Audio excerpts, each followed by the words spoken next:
మళ్ళీ మంత్రుల మధ్య వార్ మొదలైంది. ఈసారి కొండా వర్సెస్ పొంగులేటి. సీఎం రేవంత్ రెడ్డి వద్దకు చేరిన పంచాయతీ ఇప్పుడు ఏం జరుగుతుందో చూడాలి అనే ఒక టెన్షన్ వాతావరణం అయితే మళ్ళీ క్రియేట్ అవుతుంది. అసలు కాంగ్రెస్లోని ఎందుకు ఇలా నేతల మధ్య కంటిన్యూగా గొడవలు వస్తున్నాయి, కంటిన్యూగా విభేదాలు వస్తున్నాయి అనేది అర్థం కావట్లేదని చెప్తూ ఉన్నారు. మేడారం టెండర్ల విషయంలో మొదలైన విభేదం కొండా సురేఖకి అండ్ అలాగే పొంగులేటికి మధ్య నిప్పు రాజేస్తుంది. తన మనిషికి పనులు ఇప్పించుకుంటున్నాడంటూ పొంగులేటిపై కొండా సురేఖ గుస్సుమంటూ ఉన్నారు. అయితే రేపు ఢిల్లీకి మంత్రి కొండా సురేఖ వెళ్లనున్నారు. ఇదే అంశానికి సంబంధించి మరిన్ని అప్డేట్స్ అందించడానికి మా ప్రతినిధి వెంకట్ అందుబాటులో ఉన్నారు. వెంకట్, మొన్నటి వరకు ఒక వార్ జరిగింది పొన్నంకి అండ్ అలాగే అడ్లూరికి. సో అది బ్రేక్ఫాస్ట్కి పిలిచి సద్దుమనిగేలా చేసి ఇద్దరిని కలిపారు, అయిపోయింది అనుకుంటే మళ్ళీ ఇంకొకటి స్టార్ట్ అయింది. ఇప్పుడు కొండా సురేఖ పొంగులేటి, అసలేంటి వీళ్ళిద్దరి మధ్య గొడవ, ఎక్కడ స్టార్ట్ అయింది? ఎస్ మోనిష, గత కొంతకాలంగా కూడా తెలంగాణ కేబినెట్ లో విభేదాలు అనేవి తరచుగా కనపడుతూనే ఉన్నాయి. ముఖ్యంగా అటు అడ్లూరి లక్ష్మణ్ పొన్నం ప్రభాకర్ వ్యవహారం కానీ, అంతకుముందు అలాగే వివేక్ వెంకటస్వామి వర్సెస్ కొండా సురేఖ వ్యవహారం కానీ, అలాగే అటు మంత్రి అన్నదమ్ముల మధ్య కోమటిరెడ్డి వెంకటరెడ్డి వర్సెస్ కోమటిరెడ్డి రాజగోపాల్ రెడ్డి వ్యవహారం, ఇవన్నీ కూడా కాస్త అటు అధికార పార్టీతో పాటు ఇటు రాజకీయ వర్గాల్లో కూడా కాస్త హాట్ టాపిక్ అయ్యాయి. అటు అధిష్టానానికి కూడా ఈ వ్యవహారం అంతా కూడా తలనొప్పిగా మారింది. ఏ రాష్ట్రంలో లేని విధంగా ఇటు తెలంగాణలో ఈ మంత్రుల మధ్య ఎప్పుడు ఒకరిపై ఒకరు విమర్శలు చేసుకోవడం, బహిరంగంగా మాట్లాడుకోవడం, దాని గురించి మీడియాలో అధిక ప్రాధాన్యత రావడం, ఇవన్నీ కూడా జరుగుతూ వస్తున్నాయి. ఈ వార్తల్లో ఎక్కువగా కూడా కొండా సురేఖ నిలుస్తున్నారు. అప్పుడు అక్కినేని నాగ చైతన్య, అలాగే సమంత విషయంలో ఆమె చేసిన కామెంట్స్ కానీ, కేటీఆర్ విషయంలో ఆమె చేసిన కామెంట్స్ కానీ, ఇక అటు వ్యక్తిగత విషయాలకు సంబంధించి కానీ, అలాగే ఇటీవల వివేక్ వెంకటస్వామి వర్సెస్ కొండా సురేఖ వ్యవహారం, చెన్నూరు నియోజకవర్గంలో అటవీ భూములకు సంబంధించి వివేక్ వెంకటస్వామి సమీక్ష జరపడం, అటవీ భూములకు సంబంధించి రహదారుల క్లియరెన్స్, ఇలా తదితర అంశాలకు సంబంధించి సమీక్షా సమావేశాలు జరపడం, ఇవన్నీ కూడా కాస్త వివాదాస్పదమైనవి. ఆ తర్వాత ఈ వ్యవహారానికి కాస్త ముఖ్యమంత్రి రేవంత్ రెడ్డి స్వయంగా జోక్యం చేసుకుని ఫుల్ స్టాప్ పెట్టడంతో కాస్త పరిస్థితి సద్దుమణిగినట్లే కనపడింది. ఇక తాజాగా అడ్లూరి లక్ష్మణ్ వర్సెస్ పొన్నం ప్రభాకర్ వ్యవహారం కూడా హాట్ టాపిక్ అయింది. ఇక ఇప్పుడు మరోసారి పొంగులేటి శ్రీనివాస్ రెడ్డి వర్సెస్ కొండా సురేఖ వ్యవహారం అటు తెలంగాణ రాజకీయాలతో పాటు ఇటు మీడియాలో కూడా కాస్త హాట్ టాపిక్ అయింది. ఇటీవల మేడారం పనులకు సంబంధించి, అంటే మేడారం జాతర పనులకు సంబంధించి 7 కోట్ల విలువైన టెండర్లకు మంత్రి పొంగులేటి శ్రీనివాస్ రెడ్డి ఆదేశాలు ఇచ్చారు.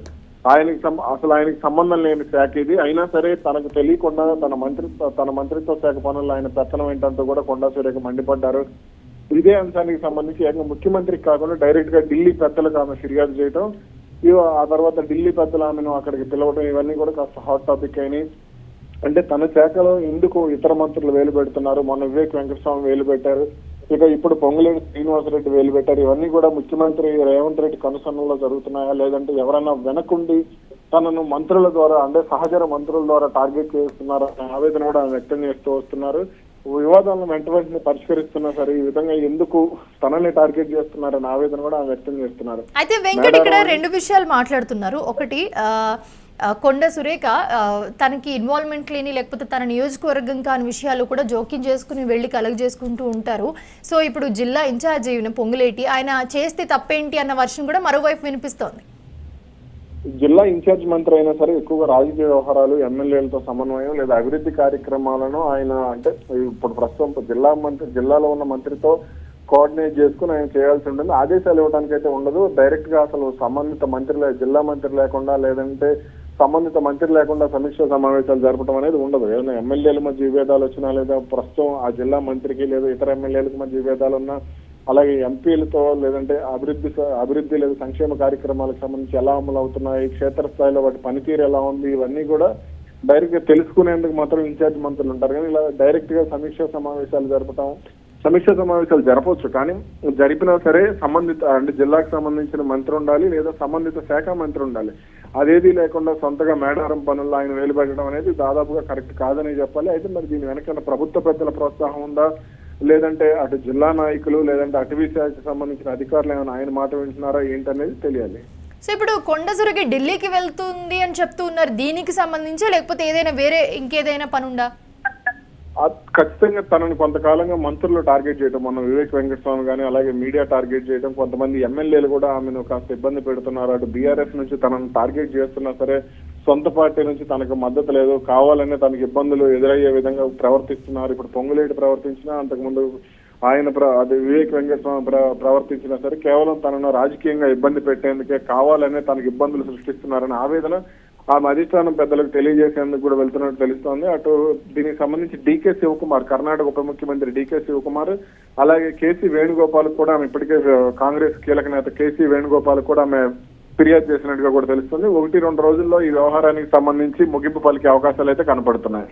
సో ఇప్పుడు మొన్న పొన్నంకి అలాగే అడ్లూరికి గొడవ అయితే కూర్చోబెట్టి మాట్లాడి వాళ్ళ గొడవని సద్దుమణిగేలా చేశారు.